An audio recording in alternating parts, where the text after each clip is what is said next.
નમો નમઃ. અને યા દેવી સર્વભૂતેષુ વાણી રૂપેણ સંસ્થિતામ, યા દેવી સર્વભૂતેષુ લક્ષ્મી રૂપેણ સંસ્થિતામ, યા દેવી સર્વભૂતેષુ શાંતિ રૂપેણ સંસ્થિતામ. નમસ્તસ્ય નમસ્તસ્ય નમસ્તસ્ય નમો નમઃ. આજનો રૂડો આવો કાર્યક્રમ, અને મેં કીધું એમ કે આવો યજ્ઞ છે.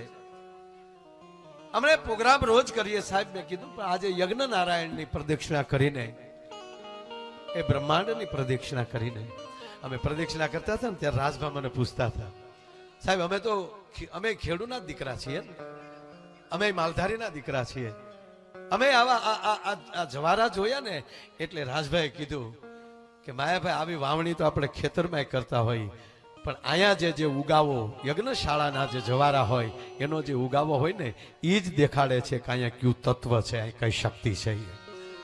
એટલે પ્રથમ એને ફરીવાર વંદન કરી માં ઉમિયાને પ્રણામ કરી, અને ત્રીજી વાત દાતાઓને કોટી કોટી વંદન કરું છું સાહેબ. દાતાઓની જરૂર છે. ઘણા નથી આપણે ટીવી ચાલુ કરીએ તો 2-3 જણા પ્રવચન કરતા હોય, લક્ષ્મી મિથ્યા હૈ પૈસે કે પીછે મત દોડો, તો દાન કોણ મારો બાપ દે? ના, સંપત્તિની જરૂર છે. ભૂદેવો પાસે પ્રથમ કાંઈ પણ કાર્ય આપણે કરતા હોય ત્યારે યજ્ઞમાં જે બેઠા છે એ બધા 8 યજ્ઞના પાછા બીજા યજમાનો છે યજ્ઞના, એને પણ પ્રણામ કરું. હે બ્રહ્મ દેવતાઓ, ભો બ્રાહ્મણા, હે બ્રહ્મ, હું ગુજરાતમાં કીધું કે મારા ઘરે અમે આવું કાર્ય કરવા માંગીએ છીએ, માટે હે ભૂદેવ અમને આશીર્વાદ આપો. અને ત્યારે આ દેશ આપણા બ્રાહ્મણો મંડપ વચ્ચે આ કાર્ય તમારું સિદ્ધ હો, આ કાર્ય તમારું સિદ્ધ હો, તમે ધનવાન હો, આવા જે આશીર્વાદ ચોખા લઈ નાખે. અને છેલ્લા આશીર્વાદ દાદા મને બહુ ગમે છે કે આ દેશનું શાસ્ત્ર, આ દેશનો વેદ એમ કહે છે કે તારા ઘરમાં સંપત્તિ કેટલી થાય મને ખબર નથી, પણ તારે ચીલે ચાલે એવા સંતાનો ઈશ્વર તને આપશે, એવી કુળદેવી તારી ઉપર કૃપા કરે. વંશે સદેવ હરિભક્તા, તારા વંશમાં તારે શીલે ચાલે એવા. અને હકીકતનું સુખ તો ઈ જ છે, સંપત્તિ સુખ નથી. સંપત્તિ આવા કાર્ય વપરાય ને ઈ મોટામાં મોટું સુખ છે. ભલા માણસ, તમે સાંભળી લો, મારે નીરવભાઈ સાથે કોઈ જાતના બીજા લેના દેના નથી, પણ એ પરિવારને હું ધન્યવાદ આપું. જગજીવન દાદા આપને ધન્યવાદ આપું, માતુશ્રી સંપામાં આપને ધન્યવાદ આપું કે તમારું સંતાન સંપત્તિ રળી અને એમાંય પાછું આવું કાર્ય થતું હોય ત્યારે આગળ ડગલું ભરે. આમાં તમામ દાતા 1000 આપ્યા એની વાત આવી જાય સાહેબ. આ તો મુખ્ય યજમાન છે, એકનું નામ લવ એટલે તમામ યજમાનો ઉચમણીના જેટલા દાતાઓ છે બધા આમાં માની લેજો. અહીંયા 10 રૂપિયા નાખતો છે એ આમાં આવી ગયું છે. પણ વાત એ કરું સાહેબ કે આ માતાજીની જ્યોત નિમિત્તે સાહેબ 63 લાખ રૂપિયા, 63,363 એનો એ પ્રથમ બોલ છે. એમાં જ માં ઉમિયામાની મૂર્તિ પ્રથમ આરતી જ્યારે મંદિરમાં માં ભગવતી બિરાજે અને એની પ્રથમ આરતી નિમિત્તે 51 લાખ રૂપિયા જે માણસે આપ્યા હોય. અને એથી આગળ કહું તો આ યજ્ઞની અંદર જે સમિતથી લઈ અને જે કાંઈ ખર્ચ રૂપી જે થાય એ માટે જે માણસે 10 લાખ અને 11,111, એકવાર તાળીઓના ગરડાથી વધાવો. અને એનાથી એને ન રહેવાનું ત્યારે એમ થયું કે મહારાજ ગામના ભૂદેવ આચાર્ય પદે, અને આચાર્ય મને વાલું એ લાગ્યું કે તમે પહેલા તમારા 2 ગુરુનો પરિચય આપ્યો, એ માટે પણ તમને વંદન છે ભલામણ કે આ મારા 2 ગુરુ છે. અને એ માટે સાંભળી લો, નીરવભાઈએ 11 લાખ રૂપિયા આ બ્રાહ્મણને આપ્યા, ભૂદેવને આપ્યા. કારણ કે આપણા ગુજરાતનો ઉદ્યોગપતિ છે, એ તમામ ઉદ્યોગપતિ એમાંનું નામ એટલે રિલાયન્સ, અને ત્યાંથી આ કાર્ય કરીને આવ્યા. અને આપણા જ ગામનું ગૌરવ જો અવડો મોટા વેદની અંદર ઉતરી અને આચાર્યની પદવી પ્રાપ્ત કરતા હોય, આનાથી મોટી ડિગ્રી ન હોઈ શકે. એટલે એને હરખ છો નીરુભાઈને, અને એમણે 11 લાખ એમને આપ્યા. તો એ માણસે એક ભૂદેવે સવાયું કાર્ય કર્યું કે એ જ પાછા હું આ કાર્યની અંદર અર્પણ કરું છું. આ નાની હુની વાતો નથી, આ વાત એ કરું છું. અમને કોઈ રાજભાઈ કોઈ સારી વાત કરતા હોય કે અમે કઈ સારી વાત કરીએ એટલે અમને ઘણા એમ કે હમણાં તમે ભાજપનું જ વધારે સારું બોલો છો ને, એટલે ભગવાનનું નામ લેવું એટલે પક્ષ થઈ ગયો યાર. અમે કોઈ ભાજપ કોંગ્રેસની વ્યક્તિ ન હોઈએ, અમે રાષ્ટ્રને અને આ દેશના ધર્મની માટે જેણે કાંઈ કર્યું હોય ને એના ભક્ત અમે હોઈએ છીએ. અમે એની આરતી ઉતારીએ છીએ, એના અમે ગામો ગામ ગુણગાન ગાય. હમણાં સરદાર વલ્લભભાઈ પટેલની વાત આ કરી રાજભાઈ, એને કઈ પક્ષમાં તમે લઈ શકો? લ્યો, એને ભાજપમાં ગણો, કોંગ્રેસમાં. સાહેબ, એક નામ તમારું એવું થઈ જાય ને પછી માણસો પાર્ટી ભૂલી જાય. રાષ્ટ્રનો દીકરો જે થઈ જાય ને એને કોઈ પક્ષ પછી નડતો નથી. ભલા માણા જે રાષ્ટ્ર માટે કામ કર્યું હોય. આપણે જો નદીમાં નાવા પડીએ ને ભાઈ, નદીમાં અથવા સ્વિમિંગ પુલમાં જ્યાં આપણે નાતા હોય, નદીમાં નાવા પડીએ એટલે પાછા નદી એટલે પાણીમાં નાવા પડીએ આપણે, ટૂંકમાં પાણી લ્યો ને, પાણીમાં આપણે પડીએ, પાણીમાં આપણે નાવા પડીએ, કુવામાં કે વાવ કે જ્યાં કાંઈ પડાય એવું હોય ત્યાં, એ તરતા આવડતું હોય ને એને ધૂપકા ન ખાય, અને તરતા આવડતું હોય ને એને જ પાછું નાવાનું સ્થાન દેખાડાય કે અહીંયા નાવ. શું કામ? એને તરતા આવડે છે, કદાચ ક્યાંક આડાવડા થયા હોય તો એ પાછા આપણે કાઢી એકવાની તાકાત હોય ને એને સિંધાય. પણ નરી સત્ય એ છે કે પાણીમાંથી તમે બહાર નીકળી જાવ ને એટલે જગ્યા પાછી પૂરાઈ જાય, કે આપણા નામનો ખાડો ન રહે, ત્યાં જગ્યા પાછી પૂરાઈ જતી હોય. પણ સાંભળી લ્યો, અમુક માણસો એવા હોય જ્યાં નાયા હોય ને એ જગ્યા તો પૂરાઈ જાય, પણ એ જગ્યાનું નામ એના નામે થઈ જાય કે અહીંયા એક મહાપુરુષ અહીંયા આવ્યો હતો ને આ કામ કર્યું હતું સાહેબ, એનું નામ રહી જાય. બાકી તો જો અત્યારે આ દિવાળીનો મહિનો છે અને એમાંય દાદા આપણે, હું તો આ ભૂદેવોને મને મજા જ આવે. સંકલ્પ હારા કામના જ હોય. બાધું હોય તો ગોરદાદાને બોલાવવા પડે, એની વિધિ હોય કે હાલો હાથમાં પાણી લઈ જાઓ, 3 વાર પાણીને ચાખી જાઓ. ઓમ બ્રહ્માય નમઃ, માધવાય નમઃ, કેશવાય નમઃ, ગોવિંદાય નમઃ. હવે તમે 3 વાર ભગવાનનું નામ લઈ લો, વિષ્ણુભાઈ નમઃ, વિષ્ણુ, અને લાકડીને આગલા ભાગે ચાંદલો કરો. હવે આની વિધિ હોય, એ વિધિ કરવા બેઠા તો ઓલા ટકા તોડીને વયા જાય. વિધિ હારા કામની હોય છે. અને સાંભળી લ્યો, જેના વિધિઓ હોય ને એવા જ કાર્યમાં ઉતરવું, જેમાં વિધિઓ ન હોય એમાં કોઈ દી ઉતરવું નહીં, વાત નક્કી છે. અને એમાંય આપણું આ નવું વર્ષ આપણું શાસ્ત્ર જેવું છે. જો આ પોળા બારસ થી ચાલુ થાય. પોળા બારસ, પહેલા બારસ, પછી ધનતેરસ, અને પછી કાળી ચૌદશ, પછી દિવાળી, અને પછી નવું વર્ષ. બરાબર? પોળા બારસ નથી શું માગવાનું ભગવાન પાસે, માતાજી પાસે? એ સરસ્વતીની ઉપાસનાનો દિવસ છે કે હે માં અમારી મીઠી વાણી કરજે. જો બારસથી આપણા નવા વર્ષની શરૂઆત આ રીતે થાય કે માં અમને વાણી મીઠી આપજે, અને મીઠી વાણી આપ એટલે મીઠું જ બોલવું. હા, આ કોયલ આપણે કઈ હગી થાય પણ મીઠું બોલે તો આપણે ગમે ને. આ કોરોનામાં એક ભાઈને મેં પૂછ્યું, મેં કીધું આમ બહાર કોરોનામાં બધા જે ઓલો લોકડાઉન વિચાર તો હવ ડાયરો ઘેરે જ બેઠો હતો. આપણને જે ઓછી તકલીફ હતી, આપણે જેટલા આપણા જે છે એ આપણને ઓછી તકલીફ, કારણ કે આપણા મોટા ફળિયા, કાંઈ નહીં તો આપણી વાડીઓ, આપણા ફાર્મ હાઉસ આપણે. પણ મને એ થાય જે 10 માળ ઉપર ને 15 માળ ઉપર રહેતા હતા એનું શું થયું છે? 10 બાય 10 ની ઓરડીમાં જે રહેતા હોય બિચારા નાના માણસો, એનું રહોડું પલંગ હેઠે પીડ્યું હોય, અને નાના માણસ છોકરા કેટલા હોય, માઇન્ડ 5-7 હોય. એ બધું એક ઓરડીમાં રહ્યું કયો હંમેશા, તમે કલ્પના કરો. એ તમે બારીમાં ડોકાતા જશે ને આમ.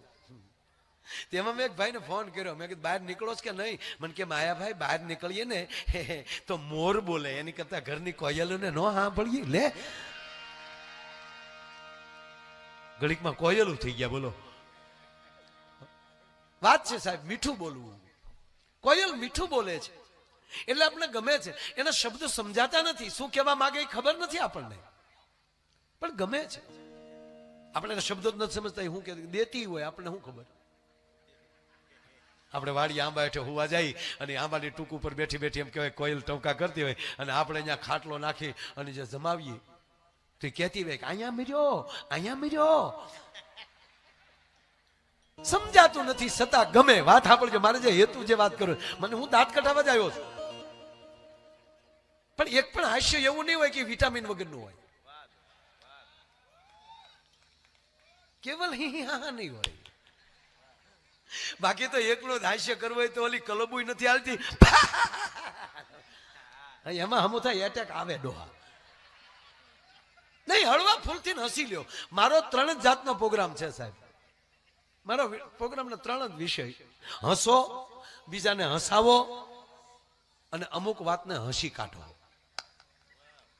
જીવનમાં 3 મુદ્દા આવી જાય: કાં હસો, કાં બીજાને હસાવો અને અમુકની વાત હાંસી કાઢવાની. હા, હું કઈક ખીજાય તો હાંસી કાઢવાનું. પણ અમુક અમુક તો હા હું એવા છે. ઓહો,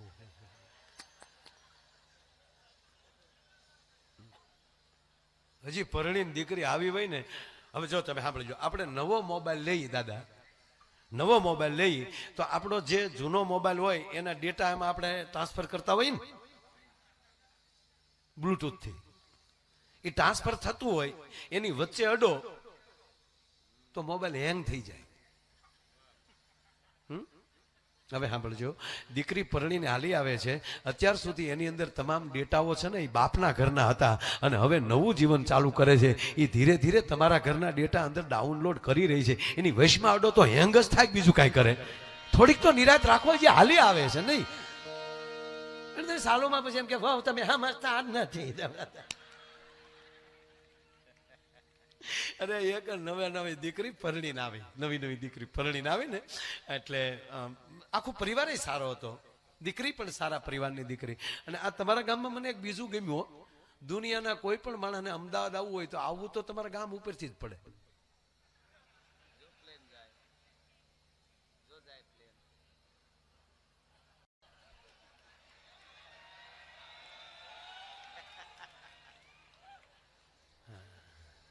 એ બારીઓમાંથી જોતા હશે. Bye bye. વાત ચાલુ. હજી તમે સાંભળો, અમે એક રાજભાઈએ જે પ્રોગ્રામ ચાલુ કર્યો જ નથી, હજી તમે ટેસ્ટિંગ કરીએ છીએ. કોઈ પણ જો ડોક્ટરે એને કોઈ પણ ટ્રીટમેન્ટ ચાલુ કરે ને તે પેલા એ બધા રિપોર્ટ કરે. હજી રિપોર્ટિંગ ચાલે છે, પણ થઈ ગયું. હવે મને ખબર છે તમને શું જોવે છે. મૂળી વાત, નવી દીકરી હજી પરણીને આવેલી. બોલો છોકરો ક્યાં જાય? હું તો ખરેખર આ છોકરાઓને જોઉં ને, નાના બાળકોને, તો હું રાજી બહુ થાય કે કેવા ટાઈમે જન્મ્યા, ભાગશાળી તો જુઓ.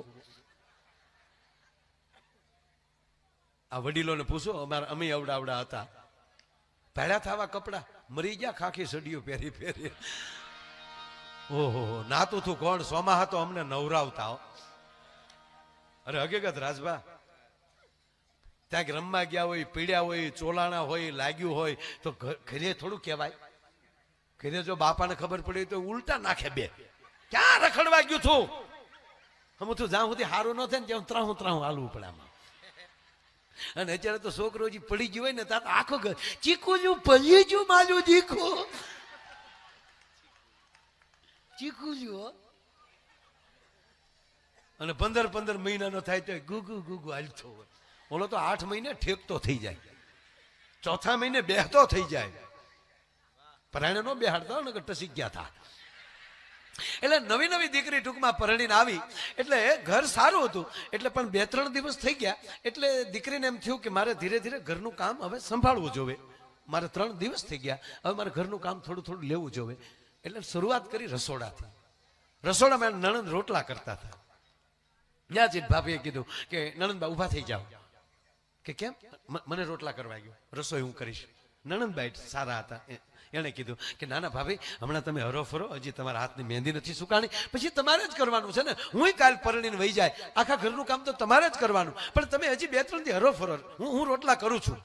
હામું વિવેક છે ને તા તો, પણ ભાભી થોડાક દોઢા. નહીં નણંદબા ઊભા થઈ જાઓ, ઊભા ન થાવ તો તમારા ભાઈના સોગન છે. લે એટલે નણંદે કીધું તો આવો મરો,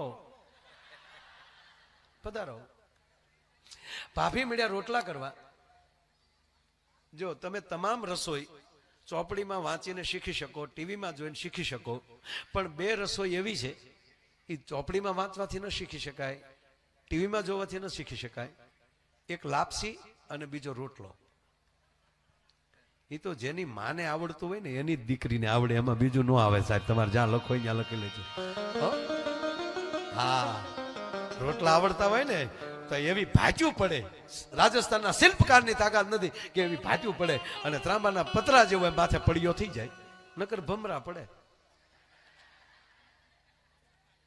અને લાપસી હો, માં ઉમિયાની કૃપા હોય એ માવું ને એવી લાપસી આવડે કે આમ ફૂંક મારો તો કણ ઉડી જાય, નકર લાપસીનું આખું કુટુંબ ભેગું રહે.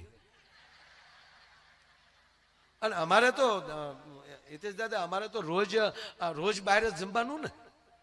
અમારે કલાકારોને તો રોજ જ્યાં પ્રોગ્રામ હોય ત્યાં નીકળી જવાનું. એનો અમારો એક દાખલો દઈ દઉં લ્યો ને, અમે શું કામ બાકી રહી.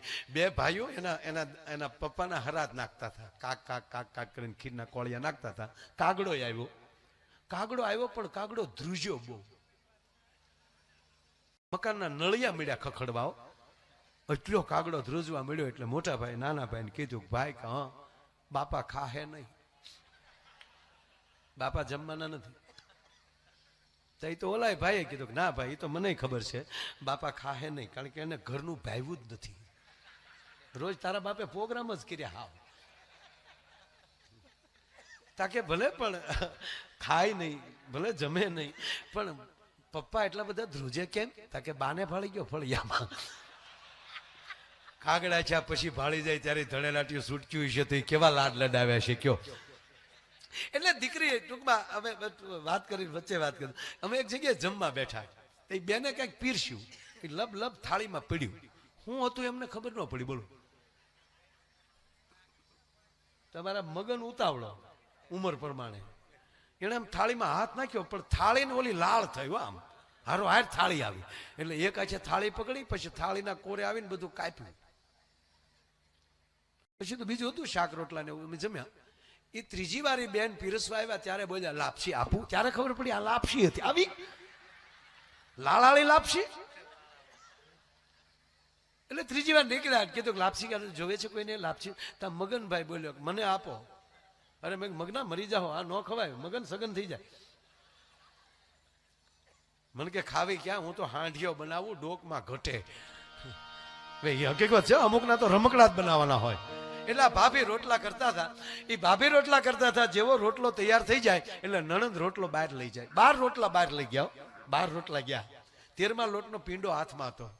ભાભીને પરસ્યો વળી ગયો કે આ ધંધો ન કર્યો તો સારું હતું. 13મો રોટલો લેવા માટે નણંદ આવ્યા ત્યારે ધીમેક દિન ભાભીએ પૂછ્યું કે નણંદબા બહાર મહેમાન કેટલું જમે? કે મહેમાન કોઈ નથી ભાભી, મહેમાન તો 2 જ વયા ગયા. તાકે તો જમે કેટલા? આખું ઘર એકારે જમવા બેસી ગયું? કે ના, હજી તો આખું ઘર બાકી છે. તાકે તો જમે કેટલા? તાકે હું એટલે તમને કહેતી હતી ભાભી હમણાં હરો ફરો અને ઘરને પેલા ઘરના સભ્યોને જોવો. કે પણ એ તો વાત સાચી, પણ આ જમે કેટલા? કે એકલો. કે પણ નણંદા તમે 12 રોટલા લઈ ગયા, તાકી 18 તો તારો ડોહો આડો પડે, હજી ખાહે. કે આ હજી ખાય તો 18 ઉલાળનારો છે કોણ? તાકે બીજો કોઈ નહીં, તને પરલીને આવ્યો ને મારો ભાઈ લાધો. તાવલી લોટનો પીંડો કાથરટમાં નાખીને કે તારો ભાઈ લાધો, આજથી મારો ભાઈ લાધો. ડેલીએથી આવીને દિવાલ કૂદીને ગઈ અને પાછી નણંદને કહેતી કે તારા ભાઈને કહેજે ખોરાક ઘટાડે ને કે તારી માં બીજી આવે ઈ આ જાહે. પણ સાહેબ મારો કહેવાનો અર્થ, જ્યાં આવા યજ્ઞો થતા હોય, અરે આવા રૂડા કાર્યો થતા હોય, અને એની અંદર જેથી કોઈ પણ માણસ પોતાનું દાન આપતો હોય ને, શ્રી સૂક્તનો પાઠ પૂરો થાય ને ભગવતીને કોકની યજ્ઞમાં, અને યુવાનો ખાસ કહું તમને, ફરીવાર કહું કે ગીતાને આખા તો ન વાંચે કો, પણ 12મો અધ્યાય વાંચજો. યજ્ઞ શું કહેવાય. એટલું નહીં, ભગવાન રામ વનમાં ગયા ને, અને ભરત નહીં, પાછી છેલ્લે જયારે મળવા ગયા પાછા, બાપુ આ પ્રસંગ મને બહુ ગમે છે. જયારે ભરત મળવા જાય છે અને રામ અને ભરતનું જયારે મિલન થાય, બેસાડે છે ભરતને, આવ ભરત બેસો ભાઈ. દાદા પહેલું વહેલું રામે પૂછ્યું હોય ને ભરતને, તો શું પૂછ્યું ખબર? ભરત અયોધ્યા બરાબર છે? હા મોટા ભાઈ. ભરત આપણી અયોધ્યામાં યજ્ઞ તો ચાલુ છે ને? હા મોટા ભાઈ. આપણા ભૂદેવોને, આપણા આચાર્યોને યજ્ઞની સામગ્રી બરાબર મળી રહી છે ને? કે હા મોટા ભાઈ. એના માટે મેં ખાસ માણસો રાખ્યા છે કે એ તમામ યજ્ઞશાળાઓએ, તમામ આશ્રમોએ પૂરેપૂરી સામગ્રી પહોંચાડે. ધન્ય છે ભરત. હવે રામ બોલ્યા કે સાંભળી લે ભરત, જ્યાં સુધી અયોધ્યામાં યજ્ઞ ચાલુ હશે ને, ત્યારે દુશ્મનોની તાકાત નથી કે અયોધ્યાને સામું કોઈ જોઈ શકે. તો કહેવા ગયો સાહેબ, જ્યાં સુધી ભારતમાં આવા યજ્ઞો ચાલુ છે ને